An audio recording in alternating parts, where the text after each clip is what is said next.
and the vacuum is vacuum. It's I on. don't know. I was trying to. Yeah, the vacuum's on. Turn it on. The Dyson is in full effect. What's the other one? Hoover. Is that still around? I don't know. Anyway, we are back. We are the Vacuous Perspective. I'm Val. He's Nate. And last week was last week. Last week. If you're not into vacuum cleaners, because a lot of people aren't, check out the description below for just the things that we talk about. Whatever it is, we'll put the topics of discussion in there. Just check them out. There's something for everyone. That's my claim. That's what I stand by to this day. You're worried about starting with vacuums. I'm always worried about what we started with. Last week, I said that we can't talk about cricket. This is the wrong episode to talk about cricket. Talked about cricket for ages. We talked about cricket for about 20 minutes. I don't know anything about cricket. No. Well, we know even less now than we used to know. Oh, I actually did learn something, though. I was watching the cricket highlights. I don't want to get back into cricket again. Australia is playing New Zealand in the second test at the moment. And spoilers, just no one gives a shit. But Australia had a pretty good win. Yeah. But New Zealand were 1 for 111. And the commentator said, this is he didn't say Nelson. He goes, he's still talking to the other bloke. And he says, don't like this at all. Don't like it. He was getting at the 111. He was getting at the superstition, that whole thing. Yeah, because it looks like wickets with no bails on it. It's clearly just because. Wait, did I tell you this? Did we talk about this last week? We didn't talk about this. We talked about the Nelson stuff at length. We did, and I've done my homework on Lord Nelson, but I don't want to get into it right now. But because you're exposed to this idea, the 111, you were looking out for it. Other times it would have just slipped right by. I know. I remember I was watching AFL once, and one of the commentators says he's kicked it to the teeth of goals. Never heard that phrase before.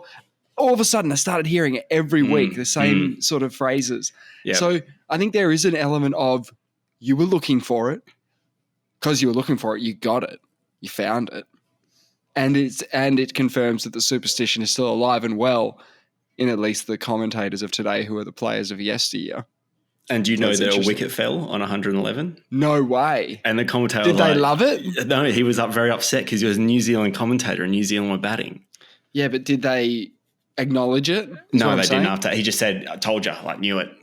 It was just the highlights as well. I was watching the highlights, but I picked up from what he said. As soon as the wicket fell, he says, I told you I didn't like the number.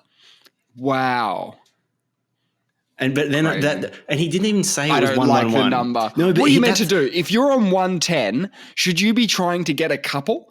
Don't skip 111. Yeah, don't take the single is what I'm saying. Don't take the single. It's more riskier to take the single than to actually go for another run. Even if they've got you dead with a run out, you're gone anyway. You're basically dead anyway. We've talked about this. Sports is 99% mental. You could be Michael Jordan if you just wanted it. If you just I think it's 10% mental, 88% superstition, and the rest is all just good luck. Luck's got to be a component. It has to. Perhaps even more than 2%. I haven't done the math. We haven't done the math. Hey, but I was talking about Vice Admiral or whatever the fuck his name is, Horatio Nelson. Horatio Nelson, the one-eyed whatever captain. He was one-eyed. And then in the 111 thing, they apparently he made one eye, one arm, one leg. He had a lot of injuries in his life. I don't know if he was just clumsy. And he won 3 battles or something, 111. I think he won heaps some of shit. Well, okay. I don't know. He did lots of shit. But I couldn't remember the quote that he said? Yeah, what was the quote? I don't know the quote, but Still don't know the quote. Well, the gist of the quote, okay, the phrase "turn a blind eye" comes from him. You say he's going to turn a blind eye to that. No way. So he did have only one eye. He lost one of his eyes in a battle, and he was a really famous military naval commander. But I think before he became so famous, one reason he became famous was 1801. His commander. It was a while ago. His commander thought the British were about to be defeated, and the commander gave a signal to the fleet to disengage. Nelson disagreed, and he put his telescope to his blind eye and claimed not to see any of the signals. So he said, I see no ships or I see no signals or some So shit he like that. turned a blind eye to it. He turned a blind eye, and apparently they had a really famous naval battle because he disobeyed his commander. There you go. Wow. So he's got a couple of things, not just cricket stuff. He's got other stuff. I think apparently that's he's almost regarded, better. Yeah, I think that's almost better. He's regarded as one of the best like fucking British people to have ever lived or something. Wow. I don't know who's taking the poll. Wow. I saw that he was ninth. We're not understating the importance of the British naval capability, are we? We're really putting, we're not turning a blind eye to the capabilities of the British naval fleet. Given that they went all half the planet. Yeah, I do believe they went all. And this was at the beginning of their golden period. What did they have, like good 200 years? I don't know. When did they colonise Australia? Like 17 something? 80, 70, around 80? there. So he was born in 1777 or so, around that period. Right on. He was the captain of a frigate when he was 20. All right. What were you doing when you were 20? I was working at a laser tag place. Man, at least you were working. I was at university. I don't even think I was working at that point. I was at university. You've gone all right. Yeah.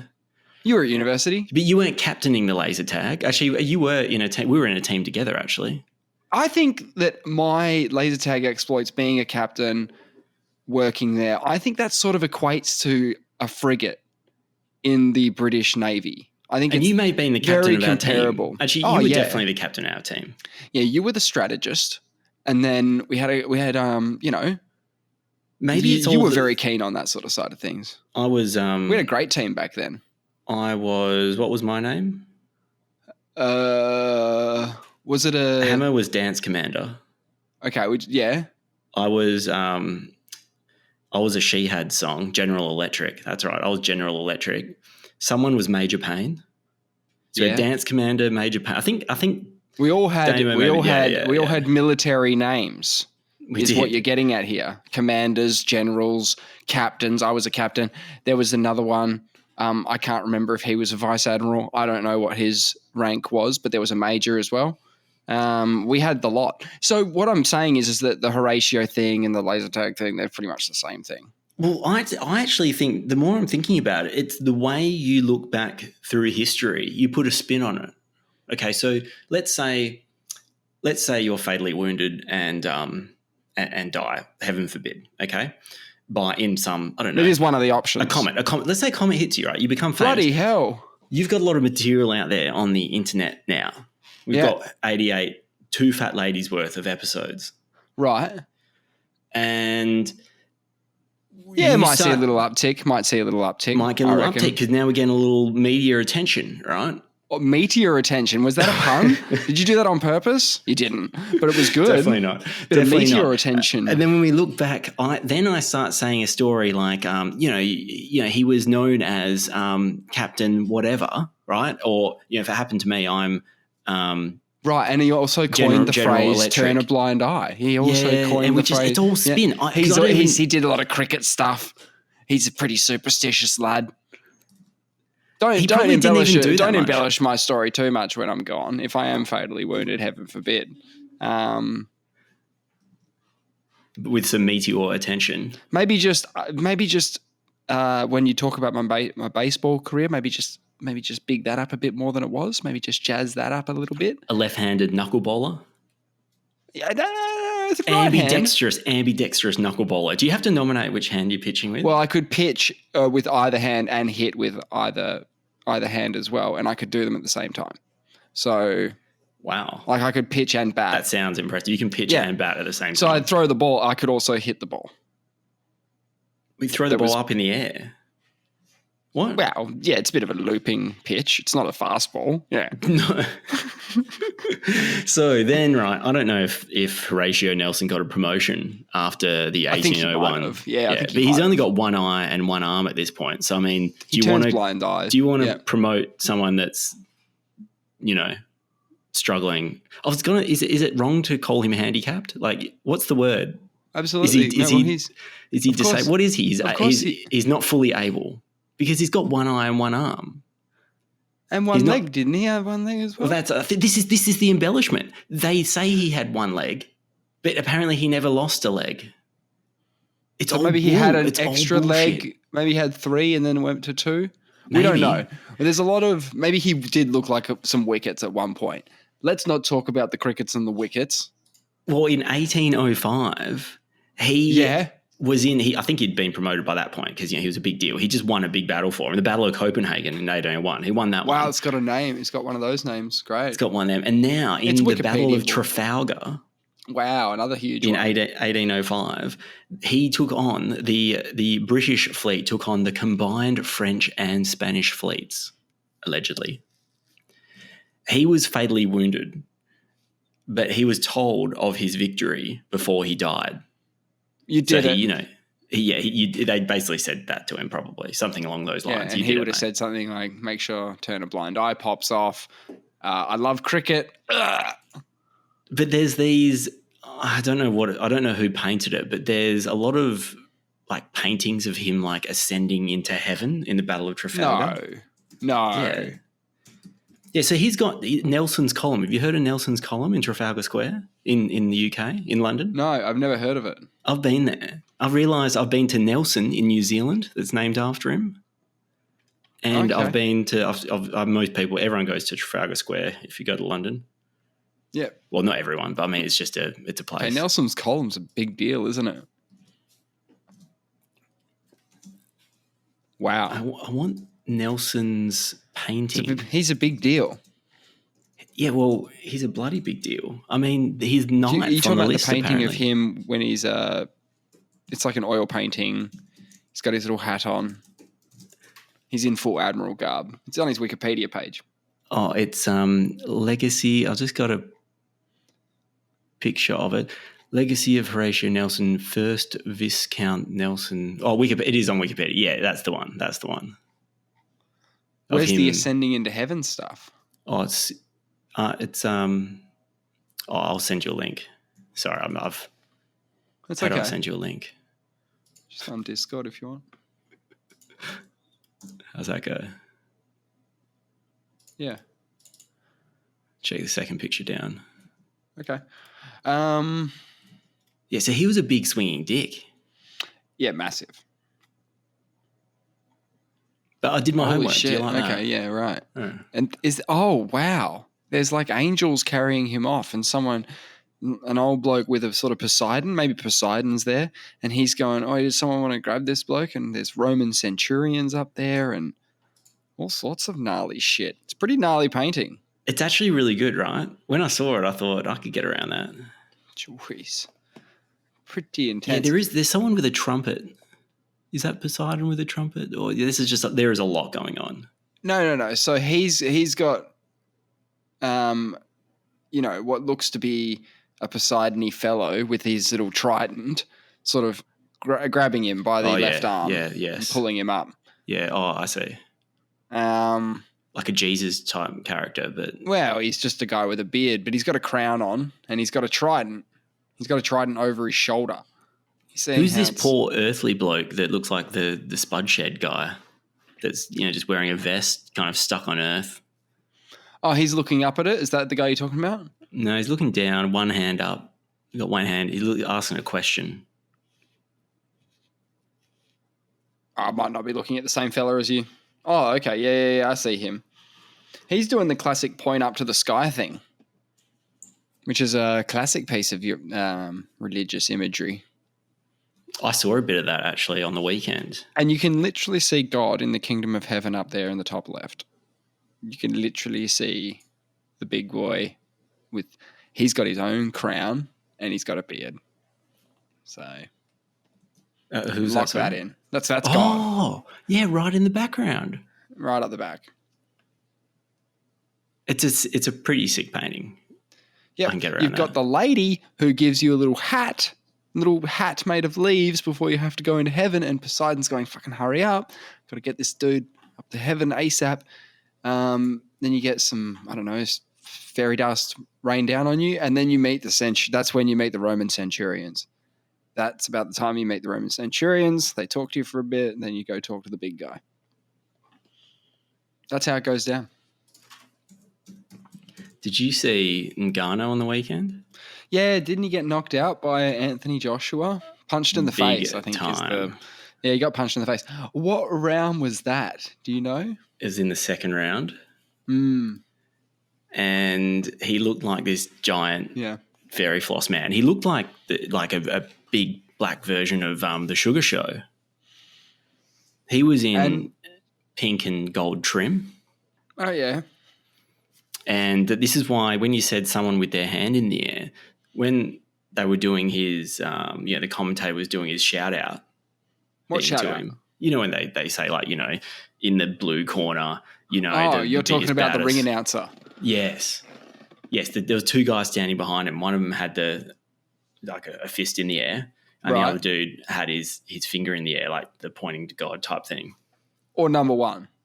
Maybe, but the way I see things through my lens. Yeah, I thought it was a God shout Now out. I've exposed you to the fingers being up. Now you're like looking for it See again. it everywhere, yeah. What about O'Malley? He fought on the weekend as well. Yeah, he did. Speaking of the Sugar Show, the Sugar Show himself. I think it was August last year. Well, I didn't. He said it himself. I said we did an episode, and I said, "Welcome to the Sugar Era." Yeah.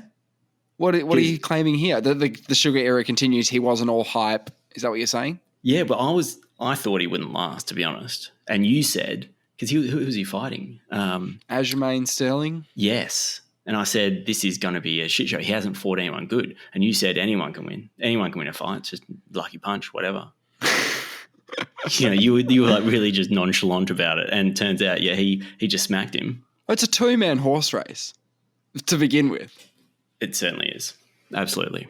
So when an NBA game, for example, gets decided by a point or, 3 points or 2 points or something, that's as close as it gets, right? Who can predict that win or loss? No one.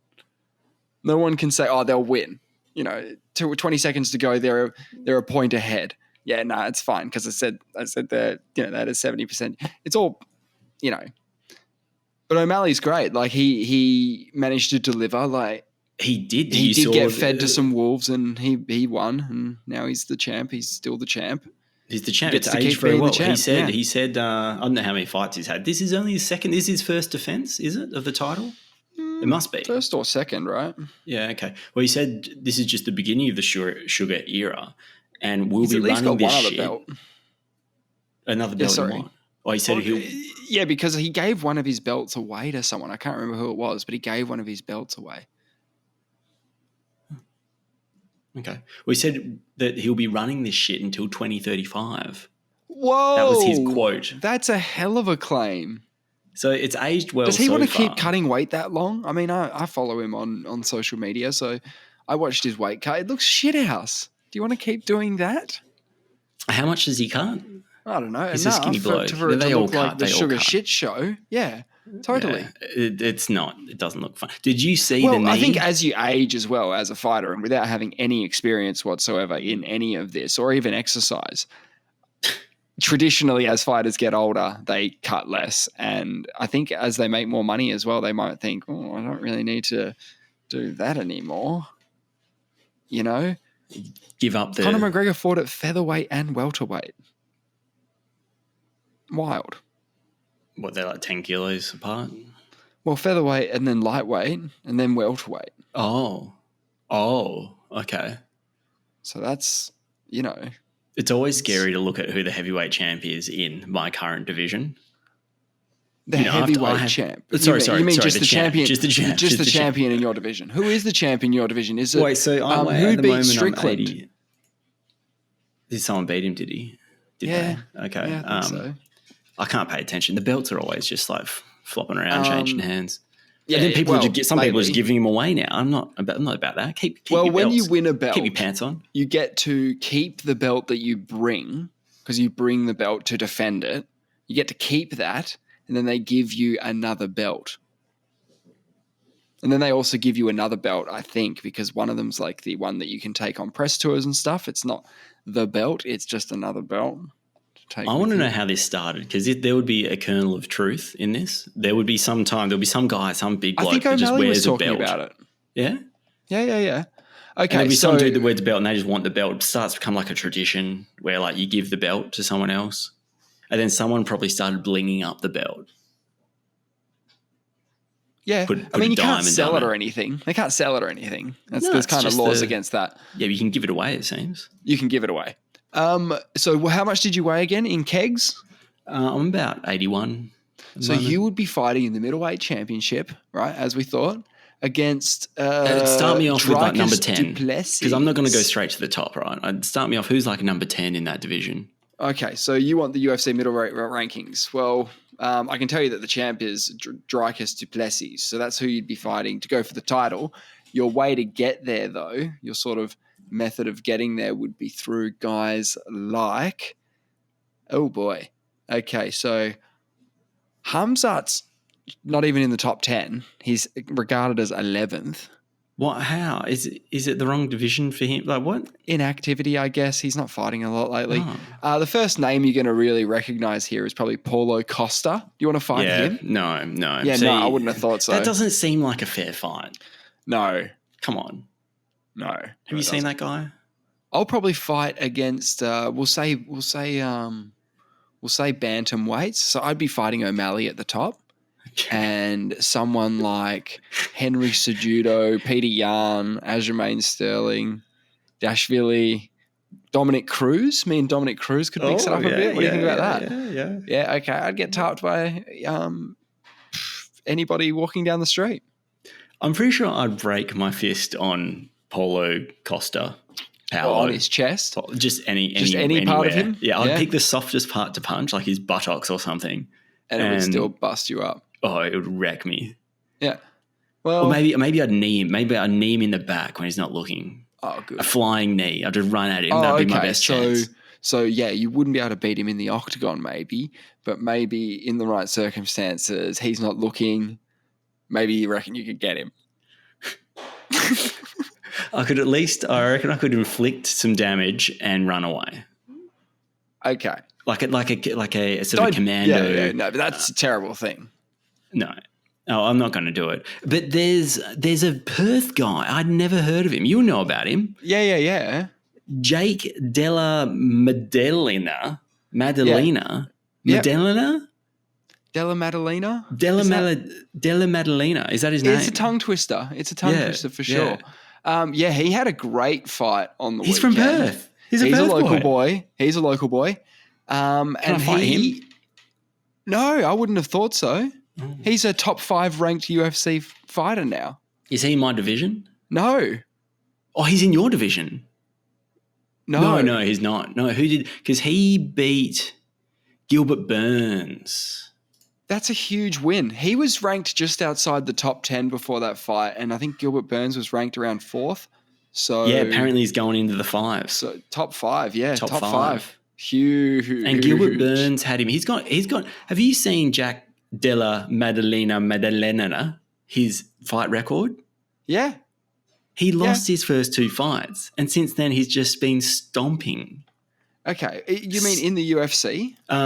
Well, he's been stomping in the UFC, but before that he was stomping in like some shitty comp, like even in Perth. He won some belt in Perth. Didn't have my belt. He won something in Perth. He defended it in Perth. He continued defending it around like Singapore, California. Then he went on your mate Dana White. Dana White's Contender Series. Yes, right. Did you watch that one? No. Because Dana White's Contender Series is like every Tuesday since 2020. I thought what's the other one you watch? I don't know. The one you the like. Ultimate Fighter, maybe? Ultimate Fighter. But even then, but that's not the Ultimate Fighter. Dana White's Contender Series feels like an offshoot of that now. But you're right. He lost his 2 fights for the first 2 fights he ever did. Kept going and won. Like that. And just has been stomping. I think that's better than someone like Khabib, who's got the 30-0, right? Because he's never tasted defeat. So he always just had this success. This bloke lost his first 2 fights, right? Probably questioning whether it's for him. Yeah, sure. Exactly. And he kept plowing on. And now look at him. I think you have to be able to contend adversity to even get to the point of having your first professional MMA fight. I think you would have to have overcome a fair bit of adversity just to get to that point. So you're primed for this loss. You Maybe don't he had the have to. right You people. don't have Maybe to. he had the right people around him. Maybe they said, "Man, this is nothing. Don't worry about it. Like you'll be in the, you'll be a top 5 UFC guy and someday." And they were right. You'll be fighting Gilbert Burns. Gilbert Burns backpacked him into the second round. He held on, survived. Yep, he got punched up a bit, and then he did it. Landed Cracked that him sweet with knee. a huge knee. Both of them had big knees. Jack Della Maddalena. Yes. Yeah, him. He smacked. It was a huge knee. And huge knee. Sugar and Show. then followed it up. Yeah, and Sugar had a good knee as well. But the Sugar Show went to a decision. Went to a 5-round decision. Oh yeah, no, it did. Yes. But Sugar was controlling that. That's great. Who's the guy he was versing? Chiro or something? Chiro? Yeah, Cheeto Vera. Cheeto. Okay. It's sort of his fight name. Yeah, Cheeto Vera. Have they fought before? Yeah, they had. They fought before in 2020. O'Malley won then as well, but knocked him out. Okay, because Cheeto has a chin on him, I'll tell you that much. Oh, yeah. Oh, yeah. He copped a clean, huge knee to the face. Yeah, it's amazing how they can do anything after that. Oh, totally. I remember witnessing my first knee from a clinch, just to the chest or just to the stomach or something, or maybe my first leg kick that I saw land and go, whoa, whoa, whoa, whoa, whoa, whoa, whoa. Because have you ever had someone, I don't know if you've ever had someone just mess around and throw a leg kick at you? Have you ever had that? No. Oh, I've been needing, yeah. Not really, no. If it gets you, it'll get you. If you kick the right spot, it's real bad. I totally so believe I'd be you. done straight away. And I remember I was watching The Ultimate Fighter when I first started watching it, and they were stomping their feet. So when they go against the cage, they just stomp on their foot. And I just thought, that's horrible. What are we doing? We're trying to break bones here. We're trying to break foot bones. Yeah, cause minor inconvenience. Long-term injuries. Yeah. Because you're not going to end a fight. I suppose you could break a guy's foot, couldn't you? You that could, would make it uncomfortable. Absolutely. Yeah. Oh, yeah.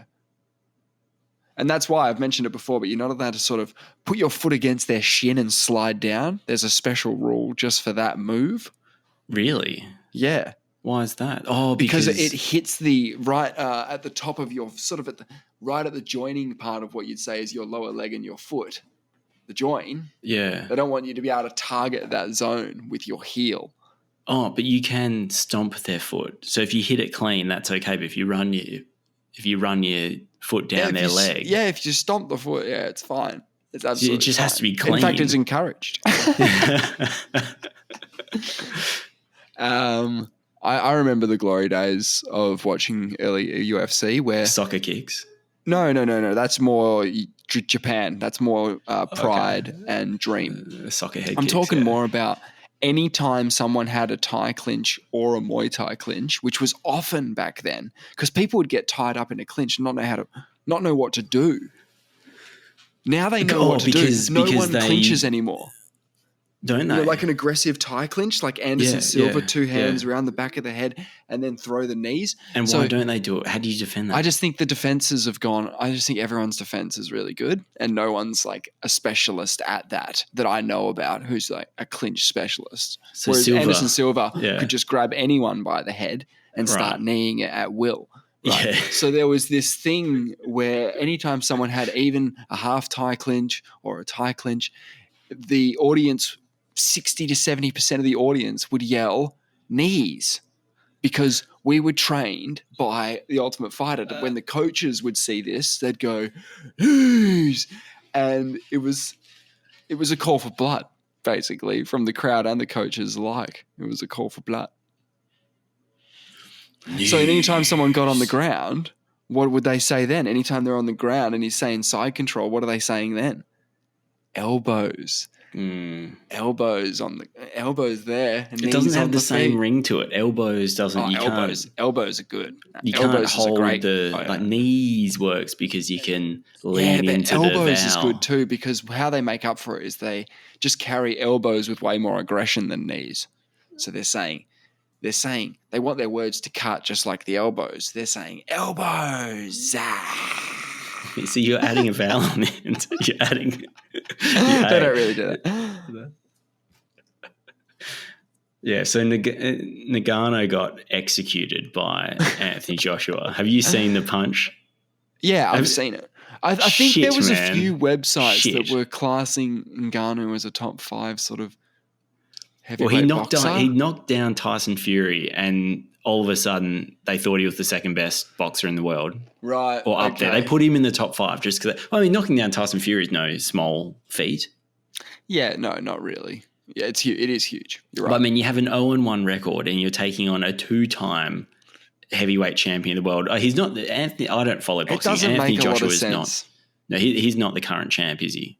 I don't think They didn't give Ngannou a title shot belt off. on the line. Yeah, you can't go from 0-1 for the title, can you? Remember when CM Punk fought in the UFC? They weren't saying, "Look, if he gets these 2 wins, title shot." Nobody said that. But this is a bit different. I think the step from sort of professional wrestling to MMA is a bigger jump than MMA to boxing. But I don't think anyone was talking about him having long-term title goals and anything. I think he might have oversold it when he was doing his initial press by saying, "I'm here to stay and here we go," kind of thing. But I don't think that was ever really on the cards. Did you watch those fights when they happened? The CM Punk fights? No, I didn't. He fought twice in the UFC. And they were pretty embarrassing, weren't they? The fights, he's great. not a good fighter. They weren't great. Well, he's no, the fights weren't great in general. Like the first one, he just got wrapped up by a guy who knows jiu-jitsu. And that was the end of it. Absolutely wrapped. Yeah. And he ended it early. And the second guy toyed with him for 15 minutes. It was embarrassing to see. Is that the one where Dana White says this? Even Dana the guy White hated it. Dana White hated it. Yeah, because I think the guy that they got to fight CM Punk was a teacher. Did he have any fighting skills, or is I don't know how do they get sanctioned? I don't know how they sanction this shit, but he must have had some sort of cred. But I don't know if he's fought much since. It'd be an interesting. I'll look up his fight record and I'll get back to you on that one because I think I remember his name, and it's a hard name to fuck up as well. Yeah, it's Mike Jackson. Della Maddalena. Mike Jackson. Okay, so Michael Jackson. So he fought Mike Jackson. Yeah. That's unfortunate. Yeah. So he fought Mickey Gall, lost via rear naked choke. Mickey Gall, the winner of that fight, I think, got to fight CM Punk. What do you mean the winner of that fight got to? They were fighting for a chance to fight CM Punk. Is that supposed to be like a money fight or something? Was it a money fight? Yeah, because CM Punk's one of the biggest names in WWE. For him to come over to MMA, he initially said, "I'm coming over, see you in a year," kind of thing. I'll see you in 12 months. It ended up extending out a lot longer than that, and his coaches were probably begging him not to. Yeah. And then he fought twice in 2016. Once against Mike. He fought in 2016 and because Mike Jackson and Mickey Gall had a fight. Yeah, it was that long ago. That seemed like it shouldn't be that long ago. So yeah, he fought in 2016 and then he fought in 2018. Okay. He has a 0-1 record with 1 no contest. Why is it a no contest? Originally a unanimous decision for Mike Jackson, overturned after he tested positive for marijuana. Please. Mickey CM Punk gets a little, nice his thing on his record. So he's got what, 0-1-1. Yeah, 0-1-1. He's almost, if he had one more win, he could be Nelson. Yeah, he could Nelson. He should go back in. He needs to get back in the ring. Just take someone on. Take me on. Take just a regular member of the public on. So this guy, Mike Jackson, right? He had 2 boxing fights under his belt, professional boxing fights, right? Yeah. And no MMA fights. Okay.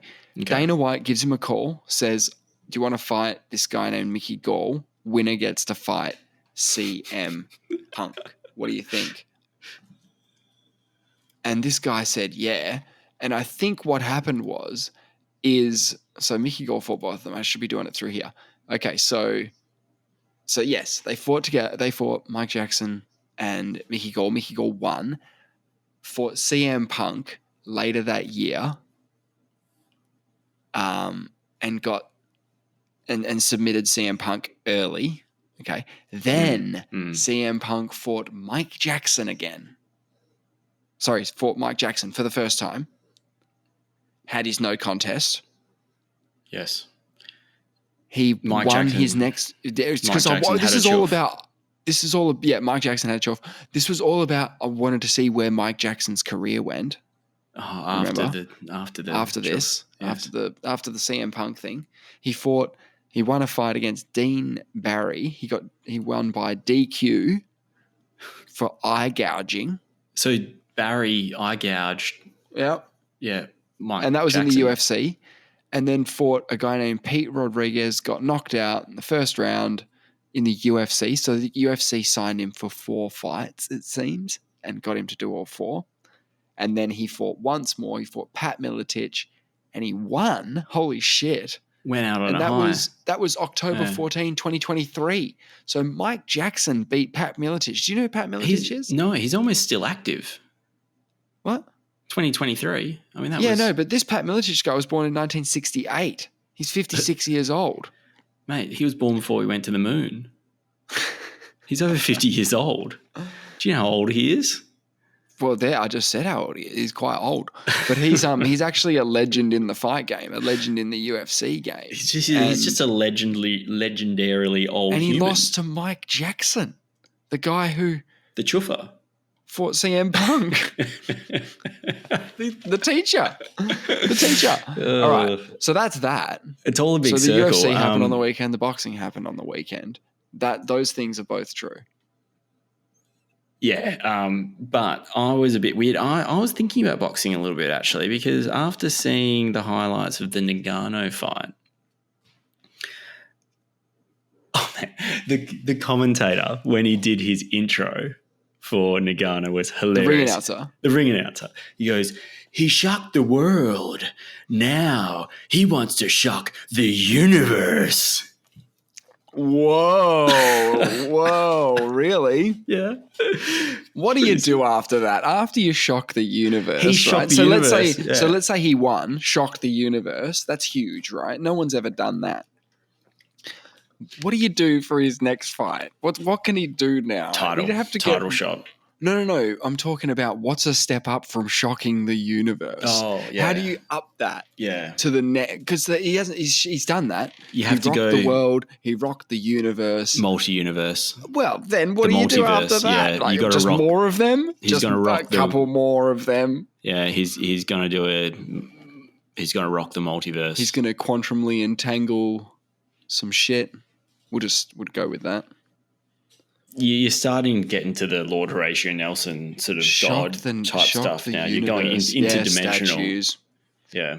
You're getting carried up into the heavens by Poseidon. Cricket. At that point. Yeah. And you fight God in a bare-knuckle boxing contest. Yeah. Huge. So he got knocked down by what seemed to be there was a straight right in the first round that leveled Ngannou. Anthony Joshua. That was pretty nice.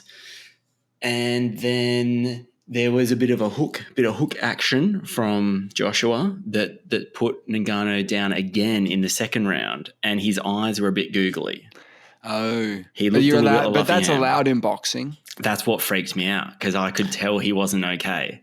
Yeah, so he looked I don't like that as well. People say to me when I say that I don't really like boxing, I prefer MMA. It's for 2 reasons. Number one is I find boxing a little bit more boring than MMA, in that there's more weapons to use in MMA and there's more ways to win a fight. So I find it more exciting in that respect. And number 2 is I'd rather see a guy get punched out and then a couple of little punches on the ground after he's knocked out. I'd rather see that than a guy googly-eyed get up and get another concussion.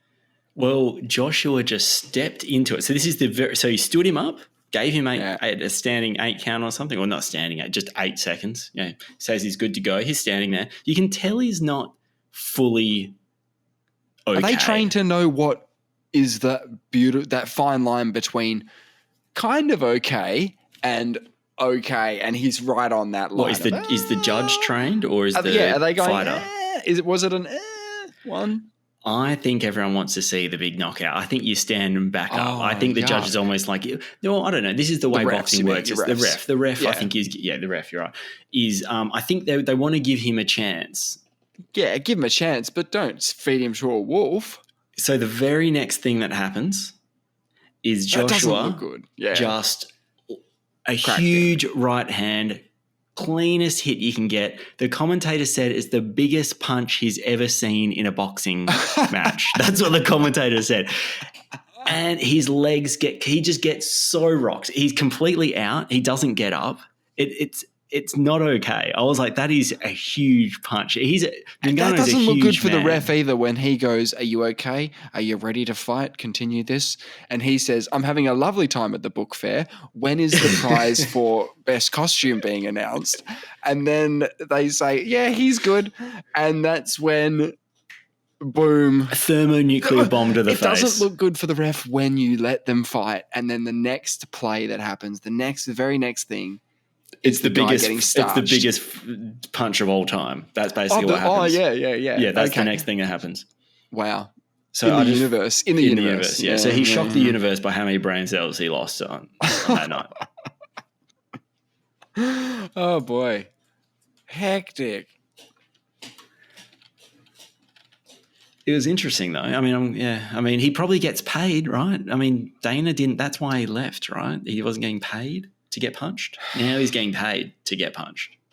Yeah, look, I completely understand why people would rather get paid to get punched than to not get paid to get punched out, especially when there are such, now that we're learning, lifelong potentially ramifications for doing said gig.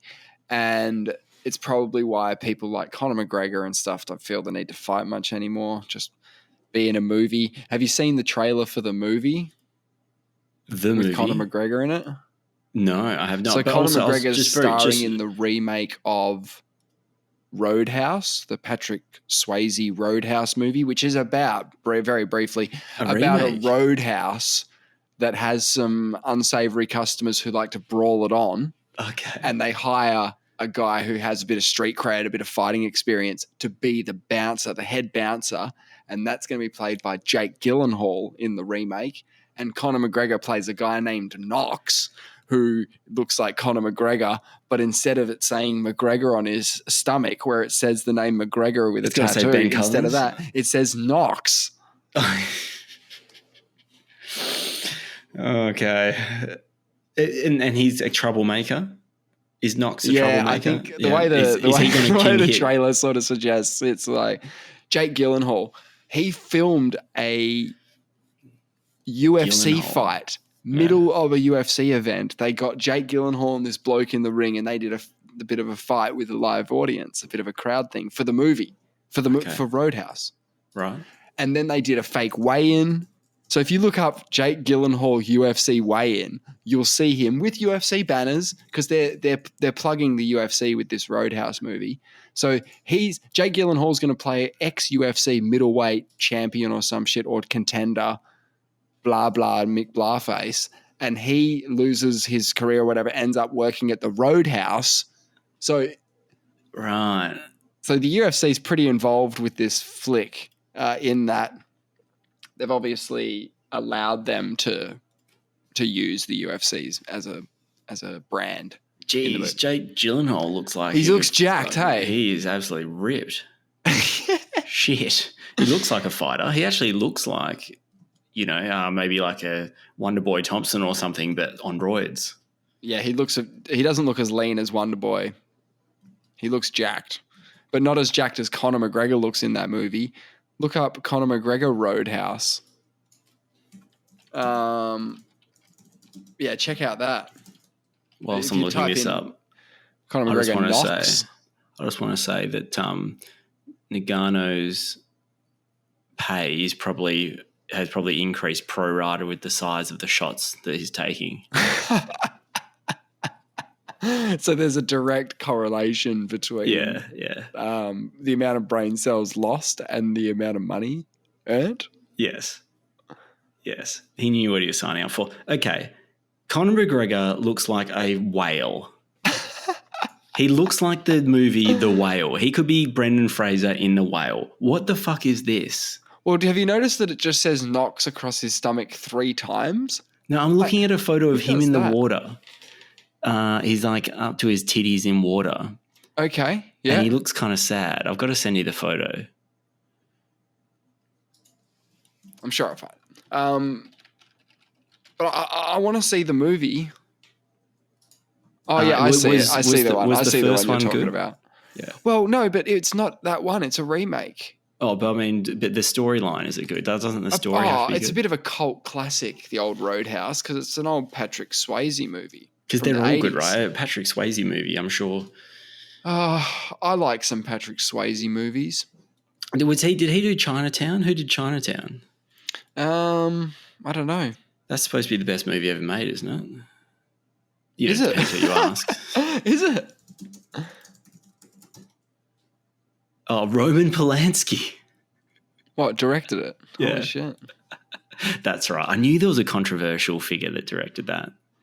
1974 American neo-noir mystery film. Yeah. And who's the main actor? I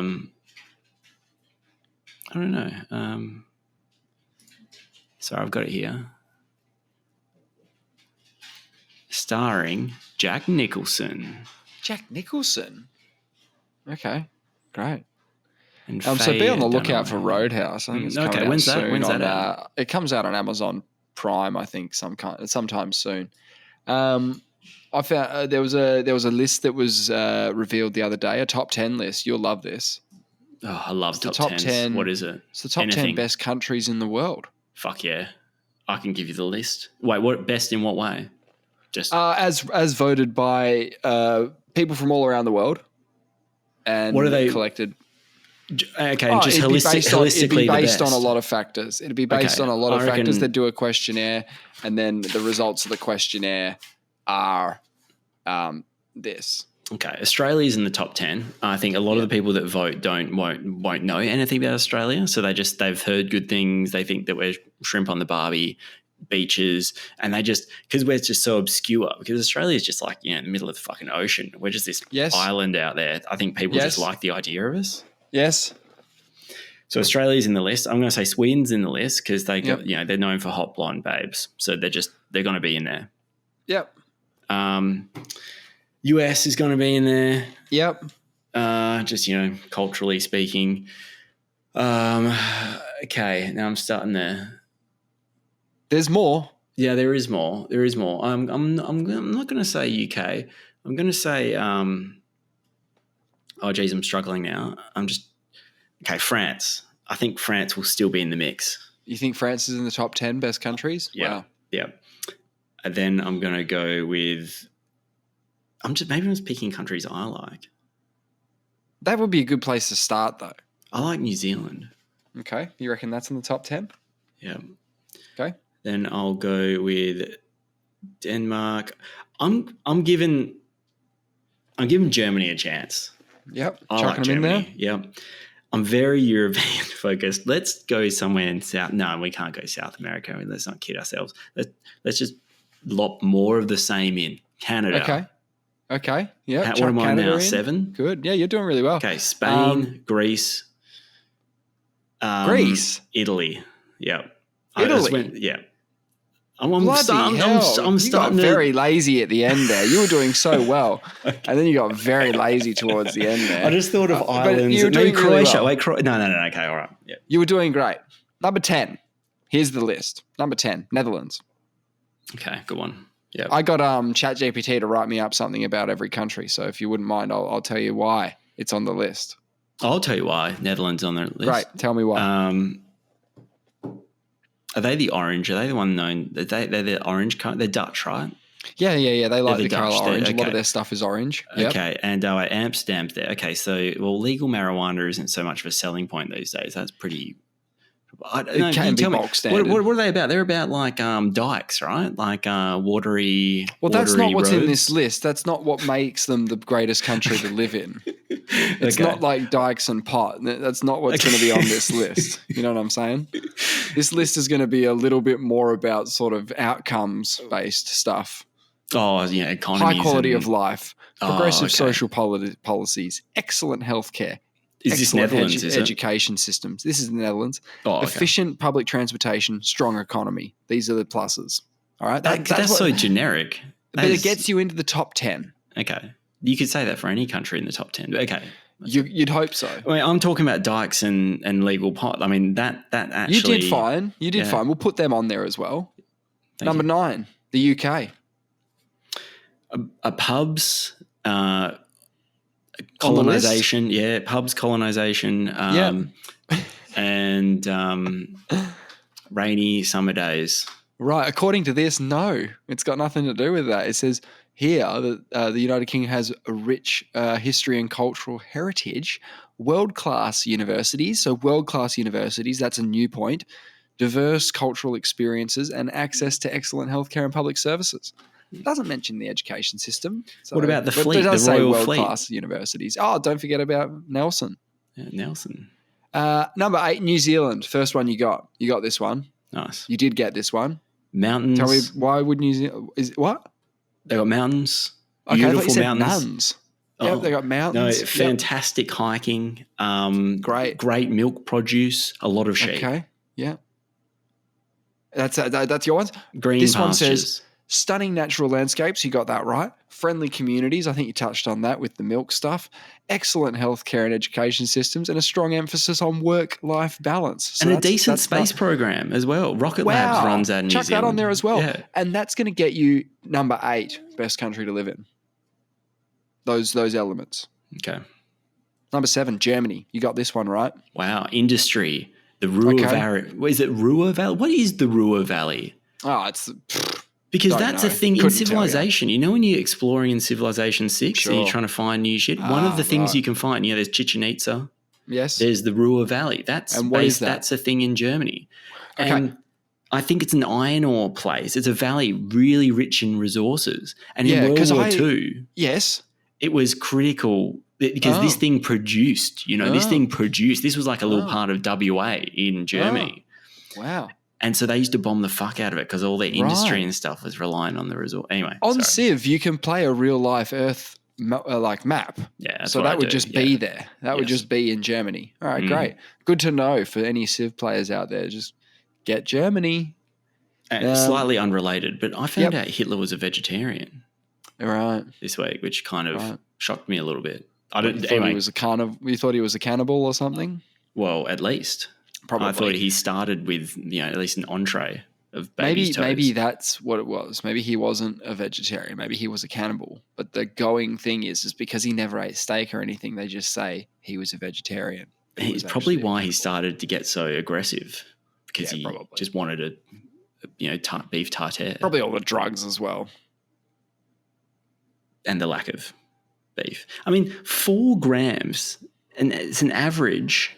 A human has an average of 4 grams of iron in them. Is that a big amount? 4 grams doesn't seem like very much. Of iron in our blood? Hemoglobin.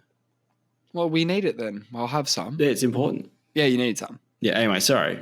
Germany, strong economy, high standard of living, efficient public services, excellent healthcare and education systems, and a rich cultural scene. That's going to get you number 7 in the best countries in the world list. Okay. Yes, I see that. Surprised you didn't say the next one. Sausages, bratwurst. If you had to pick outside of Europe for your 7, 8, 9, 10 that you'd rush through at the end there, if you had to pick somewhere else out of Europe, have you got any other ideas? Why am I struggling? Is Singapore a country or a city? Why am I struggling with that? It's a city. Yeah, it's a city. It's a city in Malaysia. I can't pick Malaysia. I was going to pick Singapore. I'm trying to think of someone. I'm trying to think of someone in Asia. Well, Hong Kong. Asia. Hong it's Kong. definitely in Asia. But no, it can't be Hong Kong now. Not Hong Kong. It would have been Hong Kong 5 years ago. Here's a hint. Hong Kong under British rule. Here's a hint. I just went there. Japan. Safe and orderly society, advanced technology, rich cultural heritage, excellent infrastructure, and Sumo wrestling. first time on the list, renowned cuisine. Oh. It's your first sashimi. food tick on the list so far. These places are great to live, shit to eat at. I forgot about Japan completely. Yeah, you forgot about Japan completely. I was so shocked, man. I was sleeping on Japan. For Japan. You were sleeping on Japan. Mm. It is a great city to live in. I reckon that even as an English-speaking person, you could live quite happily in Japan and get by quite easily. Snowboarding? I reckon you could do it. Katsu I'm curry? not into that sort of stuff, but I'll eat Katsu a curry. Yeah. Oh, yeah. Number 5. Tempura, sashimi. Yeah. Showing their bias a bit. United States. Yeah. Coca-Cola, drag racing, Yep. Trump, Biggest bombs. Super Bowl. Super Bowl. Yeah. Great. Yeah, no, you knocked them, all nail on the head, and all of them. Says opportunities for innovation and entrepreneurship, diverse cultural experiences, top-ranked universities, and a wide range of landscapes and climates. So that gets you on the list, just having like a varied climate. That gets you number 5 on the list. I'm waiting for what ChatGPT thinks about Australia. It's not ChatGPT. This is a list done by. It's not ChatGPT. ChatGPT wrote these were the top ranked countries in the world. Tell me why they would be on that list. So I only got ChatGPT to write the little bits after the country because I wanted it broken down very simply into why they would be on that list. Yeah. What qualities of the country make it worthy of the list? So, number 4, Australia. Oh, we didn't get on the podium. Nah, not on the pods. I mean, I reckon we would have won it a couple of years. So, sharks, snakes, spiders. Yes. Sausage rolls, AFL. Yes. Beers with the boys. Beers, Barbies. Bitches. All the bees. And it says here, Australia, abundant natural beauty. Another bee. Completely girt by sea. Oh. Didn't we eliminate that girt? Did we drop the girt, or was the girt? No, we're still girt by sea. We're still girt. What did we drop off there? Didn't we change our national anthem? We are 1 and free is one part of it. We are 1 and free instead of young and free because we're not young. We're the oldest civilization concurrent civilization in the world. Yes, we are. So we're not a young country. Years, yeah. Just 3,000 generations. We forgot about them. Yeah, because we're young. We're 200 years old. Yeah, So it says abundant natural Horatio beauty. Nelson. Yeah, Horatio. Yep. Abundant natural beauty, diverse cultural landscape, high quality of life, excellent healthcare and education systems, and a strong economy. Healthcare. We don't have a strong economy. We have a mining economy. There, right? It is not a strong economy. Yeah, we have a backwards economy. Okay. We are reliant. We are so reliant. We don't process any of the minerals. We just dig them up and ship them off. It's nuts. It's crazy. I think people are actually concerned about how undiversified and what's the word? Unsophisticated. Well, it'd be an exposed thing. Our economy is so unsophisticated. It's nuts. Well, it's going to get you number 4 on the fucking list of places to live. Best places in the world. And so wait, there's 3 left. So Sweden's in there? I'm trying to think of who's left. Well, you said France, Sweden. You said Sweden Denmark? and Canada. You said Canada. I did say Canada. I did say Canada. So Denmark's not in. Okay, Denmark's not in. All right. Denmark and number Sweden 3. are the same shit, yeah. Sweden. Wow. And when did you do this? How many days ago did you look into this? No. This was a poll that's done every year by the USA, World, and something else. But it's a worldwide poll. I didn't do the poll. I didn't ask 10 friends, what's your 10 favorite countries? I didn't do any of this. The ChatGPT did half of it for me as well. I did none of this. Because the reason I'm asking is Sweden has probably gone up one more peg because Sweden just got incorporated, or its application has just been processed to NATO. Sweden's a part of NATO now. Yeah. It's almost it's game set almost match for Russia. Sweden joining NATO is a real problem geographically. Yeah. If Finland joins, it's checkmate. Get a map of Russia up. Yeah, I know where they're situated. I know but this is like what. Okay, wait. Let's finish. We'll talk about this later. But Yeah. Sweden joining NATO is actually finally. It takes a while to process this shit. It is big. It is actually big. If you look at that region, anyway. Sure. But so Sweden, I told this you. would be slightly controversial though, but there was a time where Russia wanted to join NATO, and wouldn't that have just solved all the world's problems instantly? Like, they wanted to join. Can we please join NATO? They said no. You're kidding me. Why the fuck did Russia want to join NATO? They wanted to join NATO. Anyway, I don't want to get bogged down in that just right now. Where was that? Save that. Yeah. Sweden, exceptional social welfare programs. That's number one on the list. Exceptional social welfare programs, which I support. Healthcare, free healthcare. Strong emphasis on work-life balance and a well-developed healthcare and education system. So it's basically all the things you need to live. Man, they just comp that shit. Okay, great. Number 2, Canada. You said it. Diverse landscapes. Great. Poutine. What's that? Poutine. It's a cheese curd on chips with chicken gravy. Great. NHL, Wayne Gretzky. And they've got an NBA team. That's important. They've got one. Do they? Toronto Raptors. The Raptors, of course. Says here, known for its multiculturalism, friendly communities, high-quality healthcare, education systems, along with its vast and diverse natural beauty, which you touched on. And number 1, you didn't get it. It's not France. It's not France. Oh, I just assumed. I thought it was a matter of course. I was like, champagne, like cordon bleu, rugby. I don't know. Cheese, presumably. Diverse landscapes. They do. They got the Pyrenees. They got the French Alps. They got snowboarding. They got everything. Actually, I think your best is coloured by the fact that you went there, right? I think that might have something to do with it. Have I been to this place? Switzerland. I have been to Switzerland. They're just getting on the neutral bandwagon. They're just loving its neutrality. Of living. Okay, mountains, defensive structures, banks, neutrality. Yep. High standard of living, strong economy, excellent healthcare, education systems, as well as stunning natural landscapes. Hey, do you know that's the top 10? You can't buy land in Switzerland unless you're a national. Yeah, that makes sense. It is a very sort of it's very insular, protectionist way of thinking. Very much, yeah. But there's a lot of countries that are quite protectionist. They don't let you in. Well, they've got a natural wall. Like Trump would love Switzerland.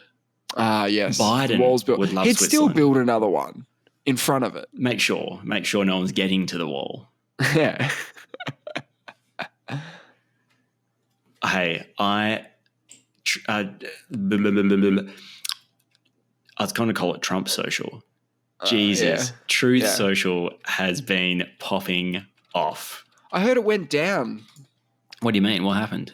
I think during the State of the Union or just after it, I think it went down. Oh, you know why it went down? Trump put up at least 50 tweets during the State of the Union. He was live tweeting the State of the Union. Yeah. He was doing like a call by call. It is hilarious. Oh, you've got it. Yeah, well, I'm on Truth Social. Obviously. So he what do you say here? Well, I got it here.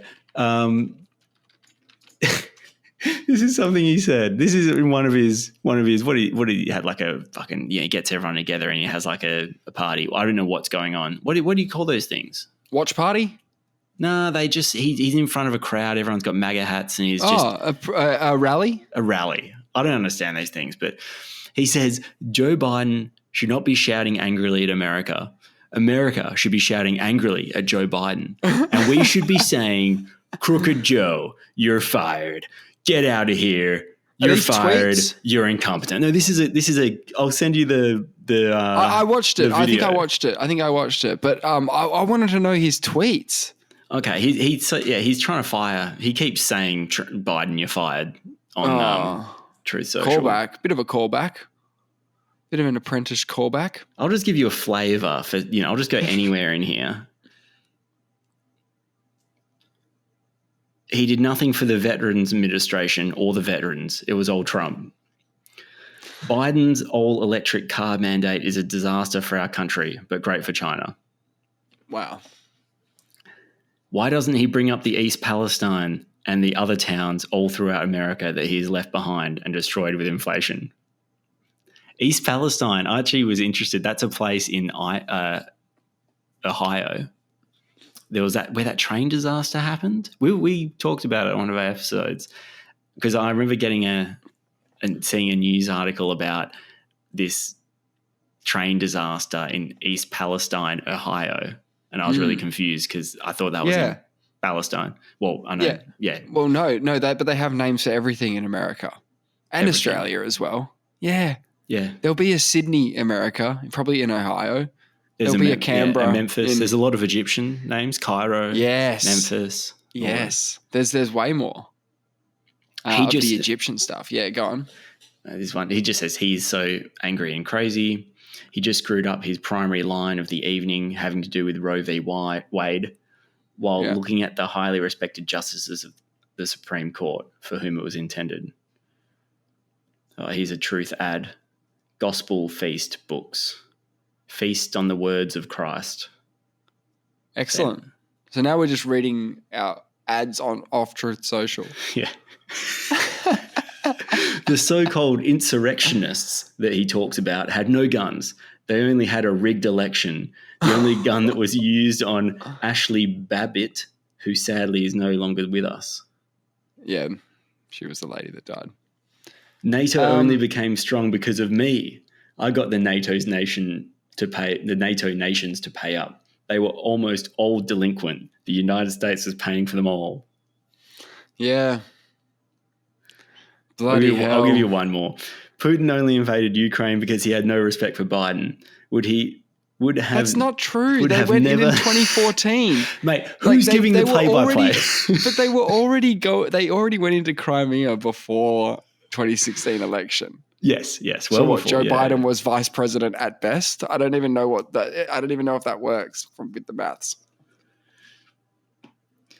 This is the longest walk in presidential history. Is ridiculous.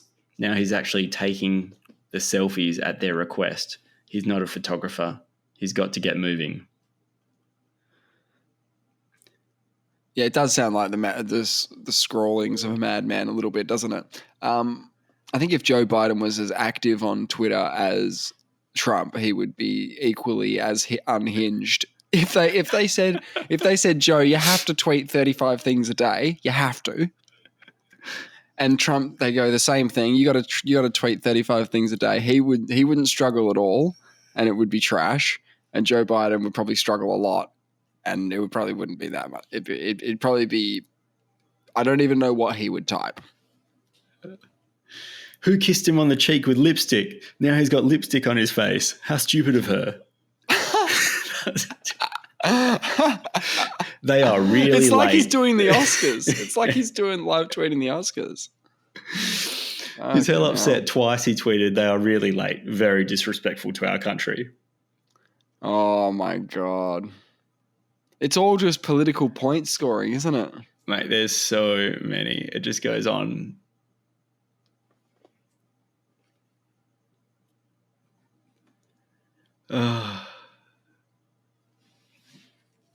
The wild world. Yeah, so that's happening. Have you ever heard of David Granger? David Granger. I had never heard of him. Isn't he Hermione's brother? It's not David Goggins. Not to be confused with David Goggins. Yeah, well, who does he play for? This Granger fella. He used to play for Port back in the, I guess, 80s. Oh, okay. But he had a controversial career. I just saw some. He died of cancer, unfortunately. So R.I.P. They called him Grave Danger. Yeah, right. That was his nickname. So he died at 69. So he used to play for Port. I just got to get to this for you.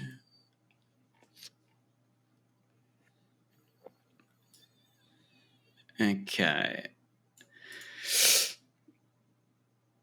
He was known for a streak of violent incidents. On the field? Yeah. During more than a decade-long career, including one incident in which he king-hit Glenelg player Neville Twiggy Caldwell during the 1981 Grand Final, putting an end to the player's football career. He also, you can look this up on YouTube as well, hit Glenelg player Graham Corns in the following year's preliminary final. And these are brutal. This is just a full-on, this is a worse than Barry Hole on Staker type stuff. Yeah, these are premeditated. Yeah, He knows completely it's going to uncalled happen. for. Yeah, right he's like bumping up with this dude next to him. The ball's nowhere near him, and then he just loses his cool. Like, obviously. It's not losing their cool, is it? I mean, there was that kind of job back then that the coach would be like, hey, if you can knock out their best bloke, that'd be really good for us. That sort of shit. Yeah, ending a guy's career. Yeah. So fucked up. It was like a Joshua Anthony or Anthony Joshua or Ngannou type hit, because not even, because those guys are in a boxing fight. So it's not, you're never going to get king hit. Ngannou didn't know fight. He didn't know it was coming. He got stood up with googly eyes. Yeah.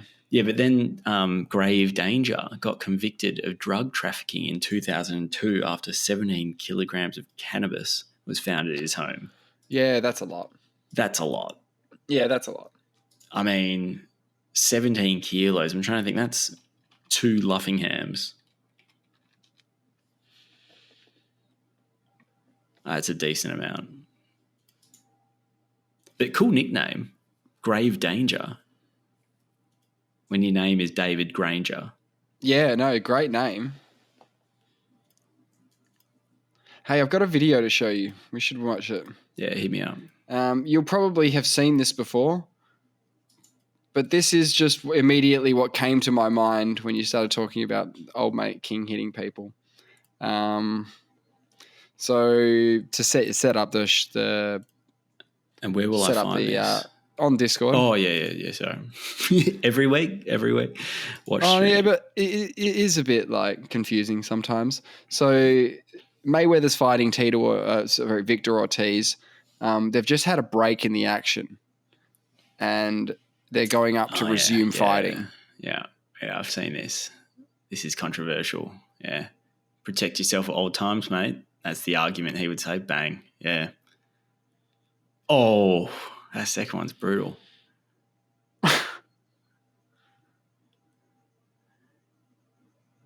Look at this. Look at this. It's bang. The second See one. You later. The second one is. The first one's very, very, very cheeky and sketchy. Because it was a setup. Yeah. It was a setup punch for the second one. It was. He took advantage of the first one and just cleaned up his mess. Absolutely. And that's been stamped out of the game more or less, hasn't it? You rarely see big biffos anymore. They try to hide it with jumper punching now, and in footy, maybe you'll get the occasional punch in the stomach and stuff. They don't tolerate any of that anymore. The AFL. Well, they still do it. People still do it. No head high stuff. No, but not head high. No. In the stomach and stuff. They'll punch him in the stomach. Oh, there's some rib ticklers. Yeah, they'll give you a jumpery. Yeah, not much of a jumper anymore though. It's way less. Yeah. Back in the day when the jumper punch was just a punch holding a fabric at the same time, where they really were trying to kill you with it. But be able to say, "Hey, I'm just holding onto his jumper." It's a classic move when you want to sort of restrain somebody on the feet. Just grab their jumper and thrash it around a bit. That works. It's classic. It's a classic for a reason. Yeah. Don't fuck with the classics. I'm just going to send you a link to an article that I found interesting. Because you've done some role-playing games before, haven't you? What do you call it? Like Dungeons and Dragons? What type of game is that? Yeah, sort of a tabletop fantasy role-playing game. Right? Yeah, RPG. Well, So RPGs NASA, is more what I would say is like a video game. But yeah, go on. NASA's created what? A Dungeons and Dragons. Okay. So it's basically a Dungeons and Dragons like overlaid with the Hubble Space Telescope. Oh no. And a black hole affected exoplanet that is home to a technology stealing dragon. Oh no. So I don't like this. I don't like this at all. But what I don't understand is like NASA.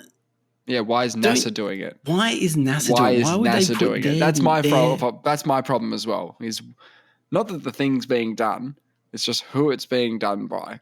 Like we just pushed back our space program by another year to go to the moon. Yeah, probably to work on Dungeons and Dragons tabletop game. It's just a big distraction. Had it factored in. Yeah. Look, I'm concerned because I think this is predictive programming. I think they're trying to test the public reaction to NASA backing something like this, a star dragon that eats worlds, right, from Alderaan, right? I don't know what the planet was that mentioned in the article there.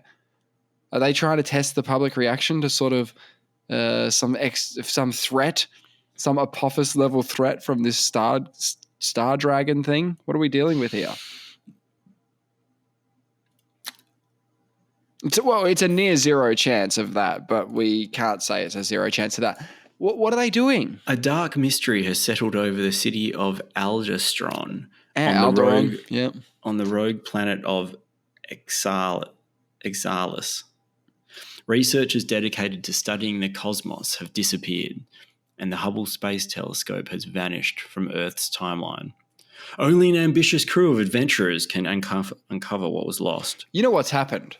No, I don't NASA's know what's happened. Lost something on a rogue planet, and they're trying to figure out how to get that information back. And they're doing a video game, RPG tabletop experience to farm the public for ideas on how to get it back and how many dice rolls they need to hit and how many persuasion checks they'll need to pass. I totally get it. I totally get it now. Is just, us doing all the work again. Doing all the work again. Yeah, it's the same thing with the SETI, the search for extraterrestrial intelligence. It's the same thing. They're using all this free labor resources. Yeah. Yes, they've figured out how to leverage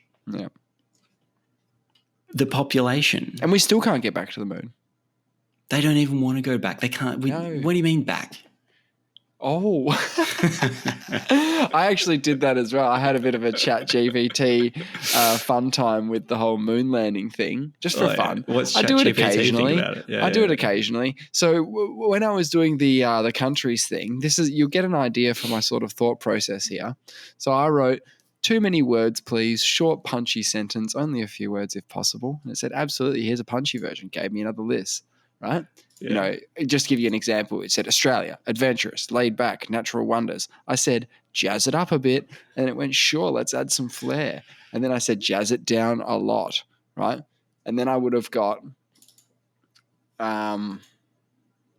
distracted because I started saying, write a story where a person is a country on the list. Oh, a person is a country. Yeah. And then I got sort of distracted more by poetry and art and very distracted. AI writing a poem about writing poems as an AI, So I started getting really distracted. You weren't already distracted at this point? I wasn't, no. So I wrote, why do people think the moon landings are false? So why do people think the moon landings are false? It gives you a bunch of reasons: lack of understanding, anomalies and misconceptions, technical limitations, confirmation bias, right? And it says that overall, while skepticism and critical thinking is healthy, the overwhelming evidence, including photographs, video footage, moon rock samples, and testimony from astronauts and scientists, supports the fact that the moon landings did indeed occur. So suck on that, Nate. We will be going back to the moon because ChatGPT said so, right? And I said, what about not going back? And ChatGPT said the fact that humans have not returned to the moon since the Apollo missions in the 60s and 70s has also fueled skepticism among some people. Here are a few reasons why the absence of return missions might contribute to doubts about the original moon landing. Hey, what do you think? If we don't get back to the moon, I'm just going to say before 2030. Yeah. Let's go crazy with it. Yeah. What does that say? If we've put 10 years of solid. Do you know NASA? That's what's NASA so confusing. Is going back to the world for astronauts right now. NASA's currently accepting astronaut applications right now. Yeah, of course they are, though. It's an emerging, booming industry. Oh, it certainly is. But I just like it because, I don't know. Is anyone going up? Well, plenty of people have gone. I mean, people go to space all the time. It's not. We can go to space. I have no problem with space. I have no problem with the moon. Well, I think we went to the moon, but I just, it's fun and it is interesting. The more trouble we have, the more I'm starting to go like, guys, we went with fuck all. We went with nothing before. Well, when was the space program announced? It was announced by Kennedy, right? Our plan to go to the moon. 50, I think it was 59. I think they said that. 10, 11 years and boom, we got there. 10, 11 years and we did it in the 60s. And starting with zero. Like the first thing went into space like late 50s. I'm pretty sure Sputnik was very late 50s. So you went wasn't that the first thing to orbit though? First thing to orbit, yeah. Yeah. Okay. So I went down that rabbit hole basically about the – but I don't want ChatGPT to just Neil deGrasse me and just brush me aside, you know? What do you want it to do? I want it to just tackle the whole but us not going back, you're saying, is sort of a factor at this point that is fueling skepticism. It's more the timelines. It's more the timelines because if they can do it in 11 years with fuck all, like go from zero. Go from 11 years later, have boots on the moon. A guy boots on the moon. And it's not just boots on the moon. It's 6 successful boots on the moon in 3 years. So let's not forget that it's not just like they went there once and they got lucky. They cracked it they cracked it like an egg, and they're like, this is even fucking their failures. easy. Even their failure one with Tom Hanks. They came back. They did a drive-by. I don't know if they had it. Were there any deaths associated with the Apollo program? I think there must have been. I think so. I mean, what Challenger? Don't know if that was part of the Apollo program. No, it wasn't. But I'm just thinking of like deaths I recall. Yeah. There's two starting with a C. There's Challenger and let's say C bomb. I don't know. It's not important. Anyway, so we need to get back there ASAP. You're putting a line in the calendar at 2030-ish. I'm going to start having a problem. I'm going to have a gutful. By 2030, I've got a gutful, yeah. Huge gutful. I had no idea, right? I was watching a show on World War II. Yeah.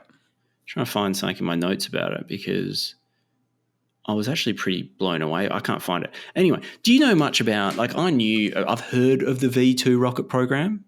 Yeah, sure. I didn't realize, speaking of rocket launches, so this is V2 rocket program is ballistic missiles that were launched from Germany. This is the beginning of rockets. This is how we've gotten to space travel. It's how we got a rocket program. It's how the US and the Russian rocket program built on German scientists. I can't remember his name, von Braun or whatever. Werner von Braun. That's it. And they went from nothing. Like they sort of explained when he was in his, when he was a teenager, they went from, it was just a bunch of people rocket enthusiasts, that used to launch little rockets from farms and things like that. And he got right into it. And then someone picked him up. Fucking Hitler likes new tech and stuff. And they just basically gave him unlimited money to explore this thing. And he went from nothing to ballistic missiles. So he would launch these things, they go into space and drop. And I think that they started mass producing these V2 rockets.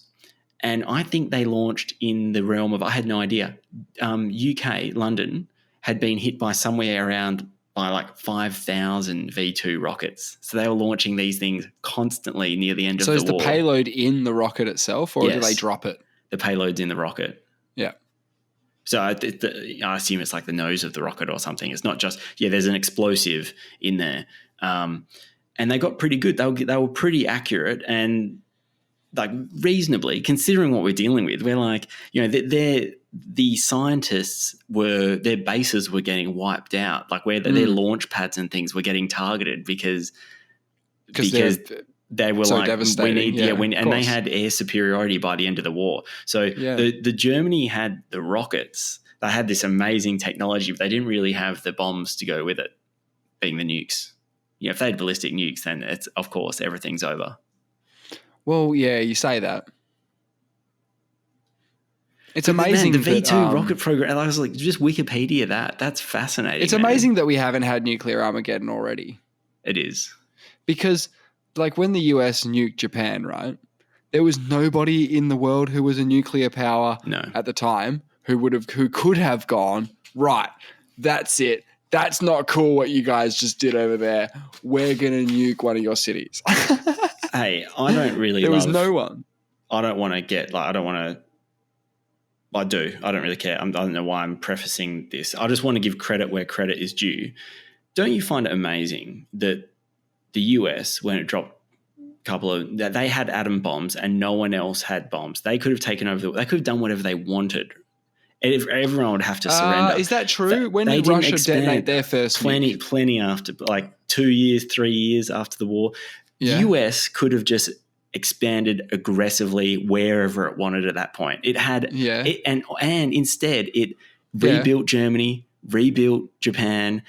Yep. It didn't expand. It's like the first time where you have a massive success. They could have done whatever they wanted. They had. So what you're saying is, and I'm extrapolating a little bit here for this point, but America almost, through its use of putting a gun to the head of the world and saying, right, now we're at the point where we can end this, right? As in we do now, because all of the countries working together could end it, right? That they kind of almost killed the long-term strategy of the military-industrial complex to continue for generations and generations of war. Well, no, there's not going to be any more global conflicts. There's not going to be any more large-scale wars because we have the nuclear technology. And yes, it's true that the nuclear tech actually spun out of the military-industrial complex. It kind of created the means of its own demise. So it nuked its own industry almost. It did, almost. And then they had to agree. They had to convince everyone not to use the nukes. But just use the other stuff. But use everything else. All that heavy artillery, the tanks. Yes. The tanks. Yes. Those. They're great. Fighter aircraft. Also aircraft. Yes. Aircraft carriers. Very cool. Submarines. One thing that's cool. We lost the battleship. The battleship fell out. Don't need it anymore. No, it's just it's no good. It's no good. Yeah, They started building amazing battleships, and they realized in World War II they're like, the battleships suck. There was a couple. It's just a great game now, and that's how it should have remained, as just a great. It's a great game. Board game. That's its legacy. The battleship's legacy is the game. It's the kids of tomorrow will probably play a game called Aircraft Carrier because they won't understand Battleship. What is a battleship? Just the game? There is an aircraft carrier in battleships. I know, but they'll have to rename the game to the aircraft carrier because it's the more recognizable ship now, not the battleship. No one in World War II, Japan had the Yamato, which is this epic mega battleship. And they realized it was so vulnerable to air attack, they tried to refit it with heaps of anti-aircraft guns. So it was just this floating anti-aircraft fortress. But still, when you overwhelm it, all you do is send 300 planes in with torpedoes and you just get overwhelmed, right? The anti-aircraft isn't that effective. It'd be so brutal, just like, finishing touches on the boat. Dun, dun, dun. And they're almost unsinkable, those things. They can sustain so much damage. And they realized, I love World War II stuff. They realized that they've got so many sealing compartments in them that they can take so much damage, and they've got so much armor that they have to pound only one side of the ship with torpedoes, so it can't use its self-correcting mechanism where it's so you don't want to evenly hit it around. You just want to concentrate on one spot. Get a big hole in there and let the water do the rest. It's a dumb place to fight on the water. We've been doing it for a long time. Fucking Horatio Nelson's been doing it for hundreds of years or whatever with one eye. It's a shit way to fight, isn't it? And the Yamato, they were too scared to send it out into battle because it was a symbol of Japan military might. But so if it sunk, it was GG for the morale. It was GG, and they knew that it was so vulnerable. So even in its last, when Japan was about to get basically at their last critical, their navy had pretty much been decimated, and they just wanted to protect one of their southern islands. They were told just to beach the thing and go out blazing, guns blazing. So they didn't get there. They got attacked before they got there, and they got sunk. But that was the way it was. See, it couldn't best even laid plans. Yeah. Best laid plans. It couldn't even go out. They told this thing. It couldn't even beach itself. It couldn't even beach itself. It's just a useless. Oh, that's fun. Hey, great job. Thanks for being here. Thanks for the time. Pleasure. Loved it. Hit us up on the email, vacuousperspective@mail.com. Next week we'll talk about the Bismark, Germany's battleship that went down. That's a good one as well. Is that another classic, is it? We'll know next week. Yeah. No spoilers. More homework. Don't Wikipedia it. Yeah, we won't. And we'll see you next week. Bye. Good job, bro. I'll tell you because we're not going to do it next week. The Bismark was there was two. Germany, so Hitler commissioned these two massive battleships. This is when battleships were in vogue, and they were just a symbol of military dominance. Before they realized that, everyone thought bigger was better, and this is before aircraft and aircraft carriers came on the scene. Yeah, they had the Turpin and the Bismark, and the Austin Turpin. He's my favorite slap fighter. Oh, there you go. Must be a famous surname. So it's Turpin or something close to that. And the Bismark went out and it engaged. This is one of the rare, like when big boats engage each other. It took on one of the biggest or one of the biggest ships in the British fleet, and it sunk it with one shell. So I said that these things can take huge damage. These things had these cannons, 18-inch cannons. And it just blasts one-shot people. One-shot it, and they were apparently terrified. And then when it was leaving the battle area, the area of engagement, it shot it down from like 16 miles away or something obscene as well. You couldn't even see it. It's not even on the horizon. So one shot at a boat you can't see with your eyes. And and then a torpedo hit its Achilles heel, a weak spot on it. Its rudder just got jammed. Jammed at an angle, and it was just doing doughies in the middle of the ocean, and they had to just abandon ship. They blew it. I think they couldn't fix it, and they couldn't afford for it to go in enemy hands. So I'm pretty sure they sunk it, they scuttled it. Yeah, they would. And that's fascinating. And apparently Hitler was furious because this took fucking years, the amount of that's what I mean about them resources. sending out the boat and then it goes down, and you just think, oh my God, that was like years of work. I'm pretty sure that he like basically didn't give a shit about naval stuff at a certain point. He said, "Fuck it, like there's no point. If I lose something that took that much work and money and resources that I sunk into, and it's useless now, what's the point?"